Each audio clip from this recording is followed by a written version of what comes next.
가을의 풍성함에 그 은혜에 우리가 젖어들게 되는 것 같습니다. 들녘을 바라보며 오곡백화가 무르익어가는 풍성한 그 기쁨, 풍성한 마음을 우리가 갖게 됩니다. 그러나 여러분, 우리가 생각해 보면 모든 땅에 있는 사람들이 그렇지는 않다는 거지요.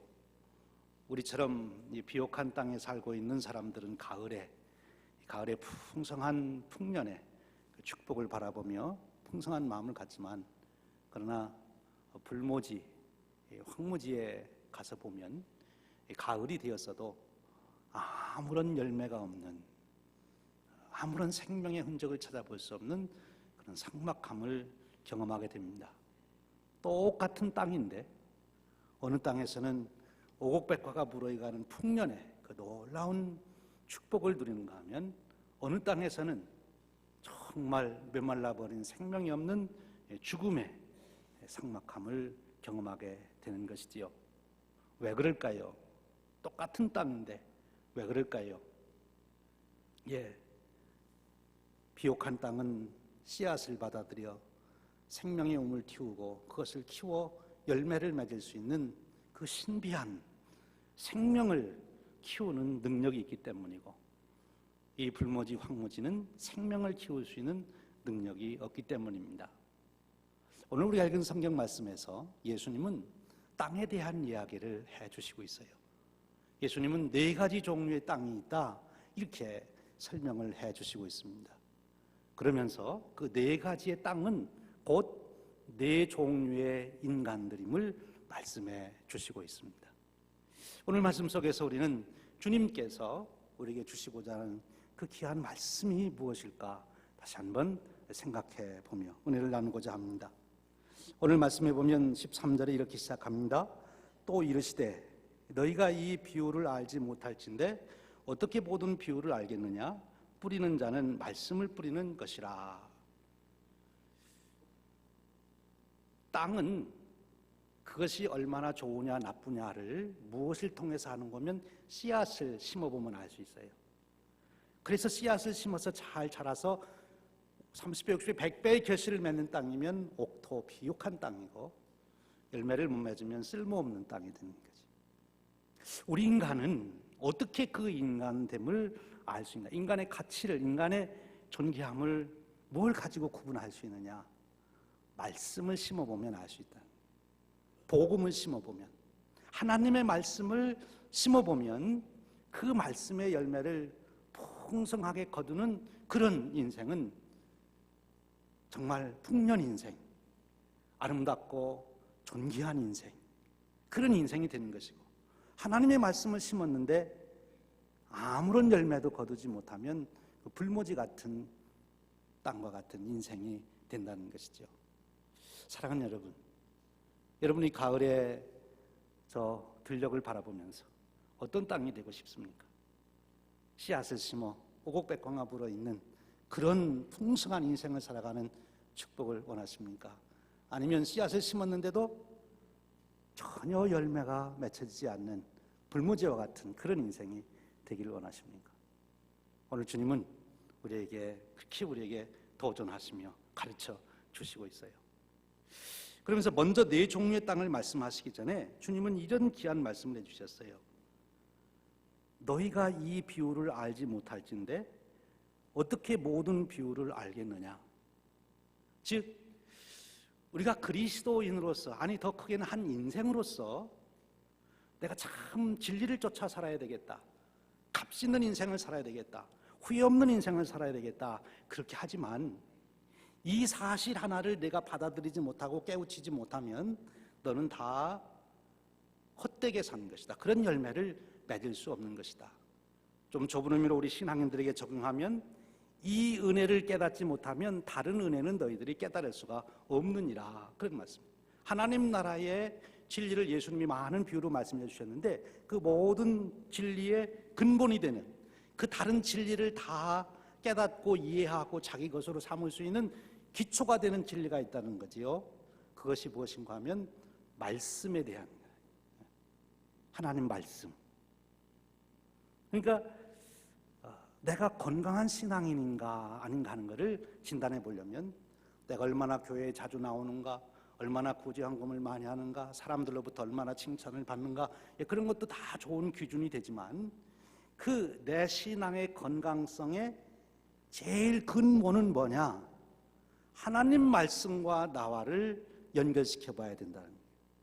지난 한 주간 동안 내가 살아오면서 하나님 말씀이 나를 얼마나 지배했나, 하나님 말씀에 대한 열매를 내가 얼마나 맺었나, 그렇게 질문을 통해서 거기에 예스라고 대답할 수 있고, 그리고 이렇게 말씀의 열매를 맺었습니다 하면 건강한 신앙인 것이고, 아무리 많은 것을 이루고 바삐 움직였어도 하나님 말씀과 관계가 없으면 그거는 하나님과는 관계가 없는 그런 인생이 된다는 거죠.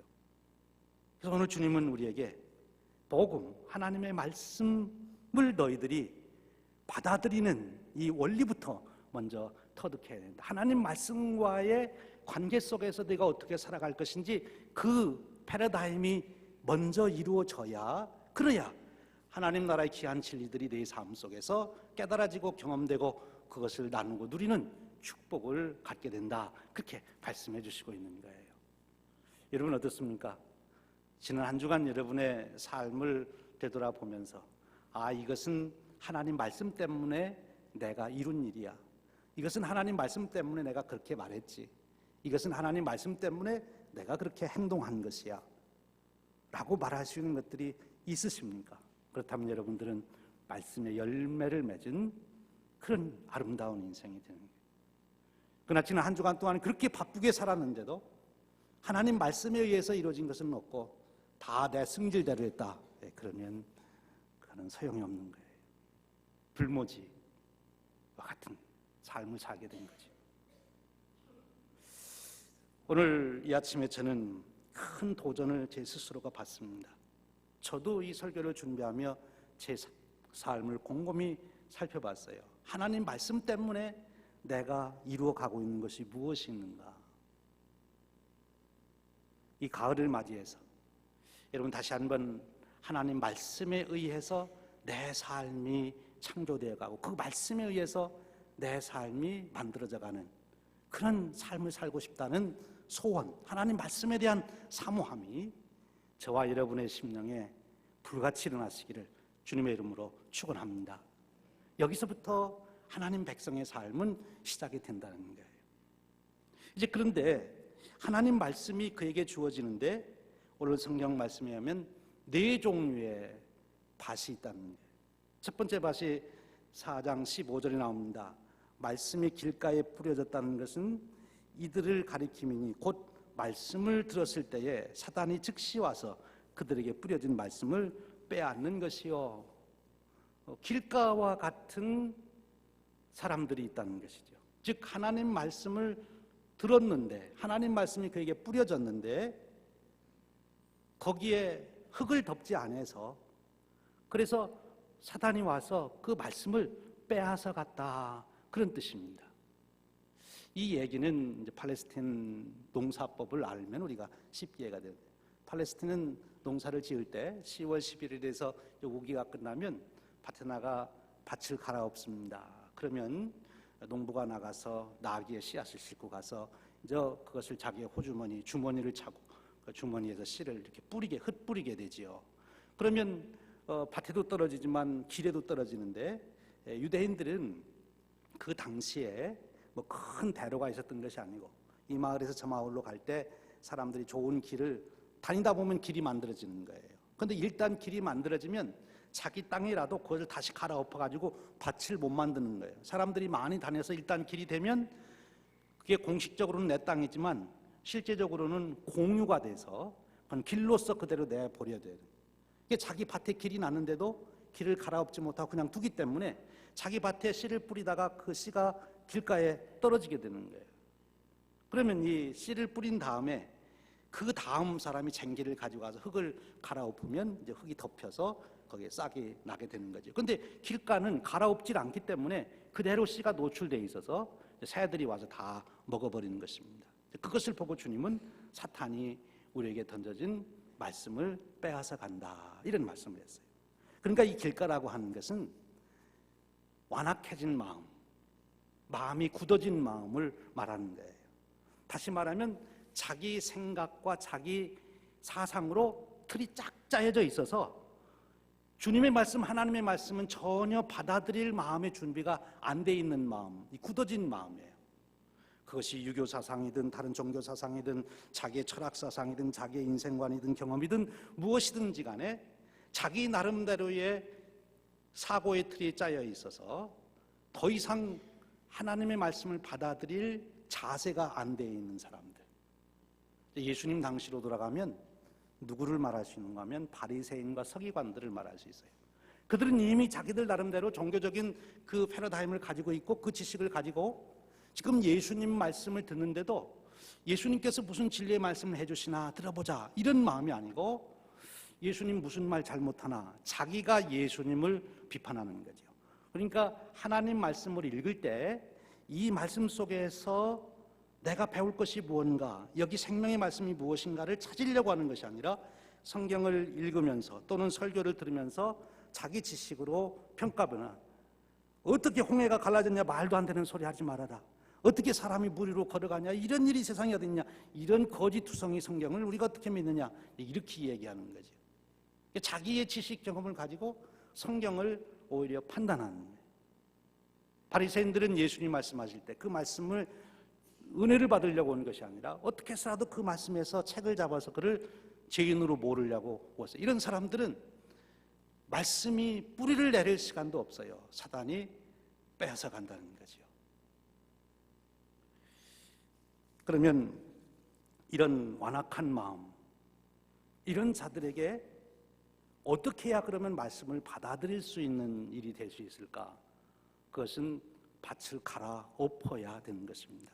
그 말은 패러다임이 바뀌어야 되는 거예요.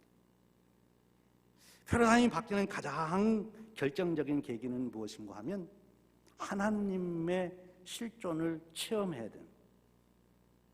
예수님 당시에도 그런 사람이 있었어요. 누군가 하면은 니고데모라고 하는 사람. 그도 율법사고 당시의 엘리트였지만 당시 다른 바리새인들과는 달리 그는 예수님이 행하시는 사건을 잘 살펴보고 그리고 예수님이 하시는 일을 보니까 이것은 보통 사람이 하는 일이 아니구나 하는 것을 깨닫고 그리고 예수님을 찾아갑니다. 내가 어떻게 해야 영생을 얻을 수 있습니까? 이렇게 묻는 거죠.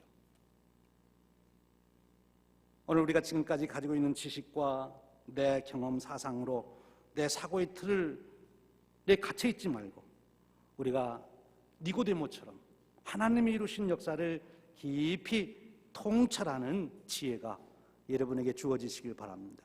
그래서 언제든지 우리가 예수님께 나아가서 하나님 말씀 앞에 가서 나에게 말씀해 주십시오. 내가 말하려고 하는 것이 아니라 하나님 말씀이 내게 말씀하시기를 원합니다. 여러분 이를 위해서 현실적으로 여러분들이 하셔야 될 제일 중요한 일이 하나 있습니다. 그것이 무엇인가 하면 주일날 교회 나오실 때 또 여러분들이 성경을 읽으실 때마다 여러분들이 하실 일이 무엇인가 하면 기도하는 일입니다. 하나님, 제가 하나님 말씀을 읽습니다. 이 말씀 속에서 제가 생명의 양식을 얻게 하여 주시옵소서. 오늘 제가 예배에 나가는데 하나님 예배 시간에 설교를 들을 것인데 제가 모든 제 지식, 사고방식 다 내려놓고 하나님께서 무슨 말씀을 하시는지 들을 수 있도록 저를 감동하여 주시옵소서. 성령님의 역사하심이 있을 때 그것이 가능하다는 거예요. 여러분 마음속에 진정으로 니고데모처럼 영생을 찾고자 하는 하나님의 귀한 말씀을 찾고자 하는 그 갈증이 이번 가을을 통해서 여러분 심령에 가득 채워지시기를 주님의 이름으로 축원드립니다. 그때부터 우리는 하나님의 은혜에 열리게 되는 거지요. 두 번째 우리 주님은 말씀해 주십니다. 이제 16절에 말씀하시기를 또 이와 같이 돌밭에 뿌려졌다는 것은 이들을 가리킴이니 곧 말씀을 들을 때 즉시 기쁨으로 받으나 그 속에 뿌리가 없어 잠깐 견디다가 말씀으로 인하여 환난이나 박해가 일어나는 때에는 곧 넘어지는 자요 그랬습니다. 이 돌밭이라고 하는 것은요 팔레스틴 거기서도 갈릴리 지방의 돌밭을 말하는 것인데 한국처럼 자갈이 섞이는 밭이 아니라 그 돌밭은 밑에가 바위덩이고 위에가 살짝 모래가 깔려있는 그런 밭을 말하는 거예요. 그러니까 씨앗이 떨어져도 그 비온 후나 아니면 습기에서 잠깐 싹이 나는 것 같지만 뿌리가 내릴 수가 없어요. 그래서 햇빛이 나니까 말라 죽는 거지요. 그런 사람들이 있다는 거예요. 누구를 가리킬까? 여기 보니까 환난이 올 때, 박해가 올 때 넘어지는 자라 그랬습니다. 하나님 말씀을 듣고 맞다, 예수님 하나님 아들이다, 정말 성경이 하신 말씀이 진리의 말씀이구나 해서 생활에 적용하려고 보니까 문제가 생겼어요. 누가 뭐라고 하고, 그리고 박해가 오고 환난이 옵니다. 그러면 믿지 말자, 그러는 거죠. 예수님 당시에 이런 종류의 사람들이 있어요. 누굽니까? 무리들입니다. 예수님이 병자를 고쳐주시니까 구름대같이 몰려들고, 예수님이 오병이어의 기적을 일으키시니까 구름대와 같이 몰려들고, 예수님을 왕으로 삼자 하다가 예수님이 십자가에 달려 들어가신다 그러니까 모두 예수님을 십자가에 못 박으라고 외치고 다 떠나버립니다. 뿌리가 없는 신앙이지요. 그래서 그들은 환난과 박해에 견디지를 못하는 거예요. 왜 그럴까요? 왜 그럴까요? 그것은 그들의 생각이 얕기 때문에 그렇습니다. 그들이 인생을 깊이 생각했으면 하나님 말씀의 뿌리가 그들의 삶 속 깊은 곳에, 그들의 사상의, 철학의, 인생관의, 세계관에 뿌리를 내릴 터인데, 그들은 그런 생각 없이 살아가는 사람이 있어요. 당장 그저 육신적으로 편안하고 먹을 것 있으면 좋아하는 그런, 우리가 선교지에 가면 안타깝게도 그런 일을 경험할 때가 있어요. 선교지에 가서 오늘 저녁에 집회합니다, 모이십시오 하면 구름대같이 모이고, 설교하면 아멘하고 다 기도받으러 나오고 해서 이 동네 다 복음화 된 줄 알았는데, 그 다음에 가서 주일날 모이느냐 하고 물어보면 아무도 안 모인다 그래요. 그럼 지난 밤에는 왜 이렇게 모여서 했냐? 옷 주고 먹을 거 주고 밀가루 주고 그러니까 나왔다는 거예요. 안 주니까 안 나와요. 왜 그랬습니까? 인생을 깊이 생각하지 않아서 그래요. 내가 이 땅에 살아가는 의미가 무엇인지, 내 사명이 무엇인지, 내가 왜 살아야 되는지도 모르면서 그저 살기만을 원하는 그런 삶을 살아가는 자들에게는 말씀의 뿌리가 깊이 내릴 수가 없어요. 여러분, 이 가을에 여러분 스스로에게 질문을 던지십시오. 내가 살아가는 내 삶의 의미가 무엇인가? 내 사명이 무엇인가? 그저 무조건 오래만 살려고 하는 것이 아니라 왜 사는지를 알고 오래 살아야 될 거 아니에요. 살려고만 애쓰지 말고 무엇으로 해야 살 것인지를 생각해야 될 것이 아닙니까? 거기서부터 인간의 존귀함이 나오는 것 아니겠어요? 오늘 이 무리들은 생각이 얕아서 말씀의 뿌리가 그들의 인생관에, 세계관에 들어가지를 못해요. 그래서 그들은 환난을 당할 때 넘어져요. 사랑하는 여러분, 이 가을에 우리는 깊이 생각할 수 있는 축복이 있으시기를 축원합니다. 그런 중에 말씀을 묵상하게 되면 그 말씀의 뿌리가 여러분의 인생관에도 세계관에도 내려져서 어떤 환난과 시련이 와도 그것 때문에 우리의 삶이 흔들리지 않는다는 것이지요. 내가 걸어가야 될 그 길을 의연하게 걸어갈 수가 있는 거예요. 그 다음에 주님께서 말씀하십니다. 그 다음에는 어떤 밭이냐? 오늘 말씀해 보니까 또 어떤 이는 가시떨기에 뿌려진 자니 이들은 말씀을 듣기는 하되 세상의 염려와 재물의 유혹과 기타 욕심이 들어와 말씀을 막아 결실하지 못하게 되는 자요. 그랬어요. 말씀을 들었습니다. 할렐루야 아멘 했습니다. 그 말씀에 의해서 뿌리도 내리고 줄기도 커가고 까지는 됐는데, 모습은 이제 열매를 맺을 때가 됐는데 그만 열매를 못 맺었어요. 왜냐하면 가시떨기에 눌려가지고 열매를 못 맺었어요. 그 가시떨기란 뭐냐? 여기 보니까 세상의 염려, 재물의 유혹, 욕심이라고 그랬어요. 예수님 당시에 이런 사람이 있다면 누굴까요? 바로 가룟 유다입니다. 예수님 메시아라고 고백하고 예수님을 따랐습니다. 예수님이 하시는 말씀 아멘을 듣고 누구보다도 예수님 사랑을 받아서 재정부장이 됐어요. 그리고 예수님을 따라다니며 예수님 사역도 도왔어요.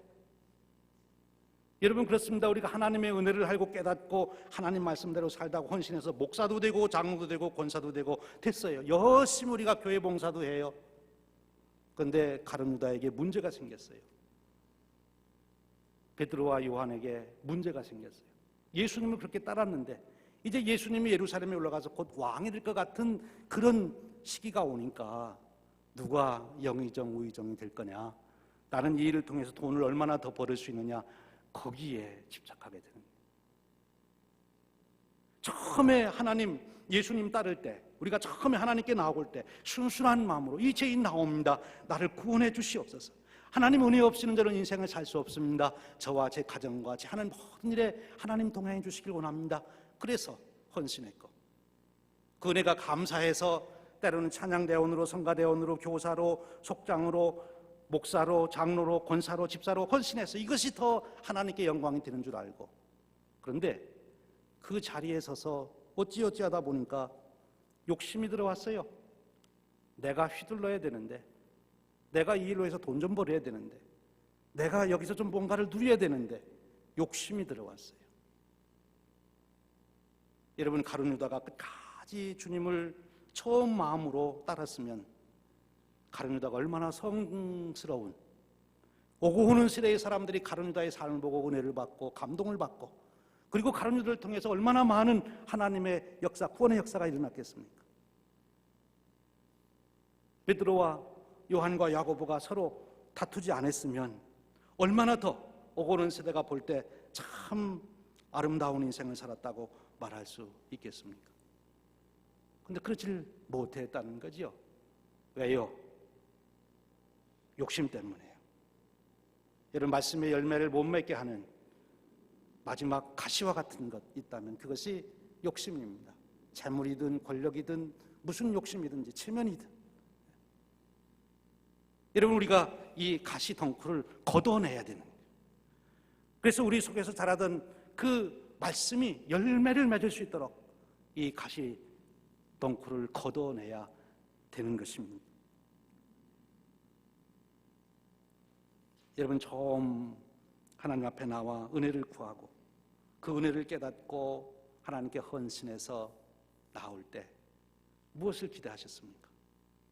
여러분의 인생을 통해서 성령의 9가지 열매가 맺혀지고, 여러분의 가는 곳마다 평화가 이루어지고, 여러분들이 가는 곳마다 사람들에게 감동을 주고, 낙심한 자를 일으키고, 가는 곳마다 내가 당신을 만나서 내 인생이 즐거웠습니다, 행복했습니다, 살 힘을 얻었습니다, 이렇게 고백되는 그런 인생 되기를 소원하지 아니하셨나요? 여러분이 예수 믿음으로 여러분의 가문의 역사가 바뀌기를 원하고, 우리 교회 때문에 시카고에 하나님의 축복의 역사가 확산되기를 우리가 원하고 교회를 세우지 않았던가요? 그런데 언젠가 우리에게 욕심이 들어왔다는 거예요. 여러분, 이 가을에 우리가 이 욕심의 가시덩굴을 다 걷어내는 그런 축복이 있으시기를 축원합니다. 그래서 마지막 주님 말씀하시는 것이 옥토예요. 옥토는 씨앗이 떨어졌습니다. 그리고 30배, 60배, 100배의 결실을 맺었다.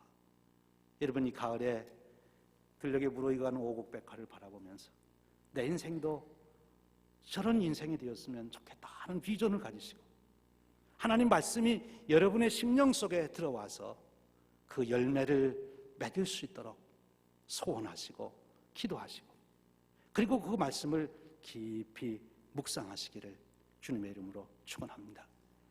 여러분, 성경을 읽기 전에 기도하십시오. 하나님 말씀해달라고. 예배 나오기 전에 토요일부터 준비된 마음으로 기도하십시오. 설교 말씀을 좀 기억할 수 있게 해달라고. 재미난 통계가 있는데요, 100명이 앉아서 설교를 들으면 몇 분이나 설교를 들으실 것 같아요? 오늘 여러분처럼 눈이 빠지게 설교자를 쳐다보고 계시지만 눈은 그런데 지금 귀가 닫혀 있다는 거예요. 30%가 듣는데요. 우리가 한 300명 여기 앉아 계시니까 30분, 한 100여 분 정도가 들으시는데, 그러면 그렇게 듣고 아멘 하고 저 문을 나갈 때 몇 분이나 오늘 목사님 무슨 설교했나 기억, 몇 분이나 하실 것 같아요? 또 30% 정도가 한대요. 그러니까 100분이면 30명이 들으시고 9명이 나갈 때 이제 오늘 목사님 이런 설교했지 하고 기억하고 한다. 근데 파킹lot 나가가지고 집에까지 가면 몇 분이나 남을 것 같아요? 예. 그러면 또 30%. 그럼 몇 명이에요? 3명. 100명이 나와서 설교를 들었는데 기억하는 건 3명이에요. 이게 평균이니까 저희 교회는 평균이 넘는지 안 넘는지 제가 테스트를 해볼게요. 지난 주일에 제가 무슨 설교했지요? 지난 주일에 기억나십니까? 네, 시편 139편 힌트를 드렸는데 하나님의 생각을 헤아려 보십시오. 그랬어요. 저희 교회는 제가 보니까 평균은 넘는 것 같아요. 감사합니다. 우리가 왜 그러면 설교를 안 듣느냐 하는 거예요. 바로 앞에 말씀드린 그런 일 때문에. 그래서 우리가 기도하고 준비하고 하나님 말씀이 제게 이루어지기를 소원합니다. 우리 노인 권사님들이 그러시더라고요. 목사님, 나이 들어보세요. 듣고 돌아서면 다 잊어버려요. 예, 그럴 수 있습니다. 그런데 제가요, 그것도 사실이 아니라는 것을 증명할 수 있어요. 제가 여기 계신 아무리 기억력이 없는 분에게도 크게도 안 하고 오래 말할 것도 없어요. 지나가면서 살짝 귀에다가 한마디 하면 평생토록 안 잊어버리는 말 할 수 있어요. 평생토록 안 잊어버리는 말. 왜 그런 말은 평생토록 안 잊어버리는데 이렇게 마이크를 대고 떠드는 이 설교 말씀은 그렇게 잘 잊어버릴까? 사람은 듣고 싶은 것만 듣기 때문에 그렇대요. 여러분들이 대통령과 만나서 한 이야기, 대통령분 방문 나오면서 다 잊어버린 사람이 있을까요? 아마 두고두고 자손 대대 불리면서 내가 무슨 얘기 그때 했다고 나눌 거예요. 하나님 말씀 들었으면 그게 남아있어야 되지 않겠어요? 기도하셔야 됩니다. 그리고 사모하셔야 됩니다. 그리고 묵상하셔야 됩니다. 그러면 말씀에 의한 풍성한 인생, 오곡백화가 익어가는 것과 같은 그 아름다운 존귀한 인생이 우리의 인생이 되는 줄로 믿습니다. 이 가을에 그런 축복이 저와 여러분의 축복이 되시기를 주님의 이름으로 축원드립니다. 기도하겠습니다. 하나님 감사합니다. 오늘 저희들을 부르셔서 우리 자신을 돌이켜볼 수 있도록 주님의 4가지 비유의 말씀을 곰곰이 생각하게 하시니 감사합니다. 간절히 소원합니다. 하나님 아버지, 저희들이 옥토가 되기를 원합니다. 하나님 말씀을 받아 그 말씀의 풍성한 열매를 맺음으로 제 인생으로 인하여 저희 가족도, 저희 가문도, 내가 함께 살아가는 친구들도 인생에서 큰 위로와 힘을 얻고 용기를 얻고 하나님께로 나아오고 그리고 축복을 나누는 그런 역사가 일어나기를 소원하오니 하나님, 저희들 옥토로 만들어 주시옵소서. 하나님 말씀의 열매를 맺는 축복된 인생이 되게 하여 주시옵소서. 예수님의 이름으로 기도하옵나이다. 아멘. 우리 다 함께 일어나셔서 우리 찬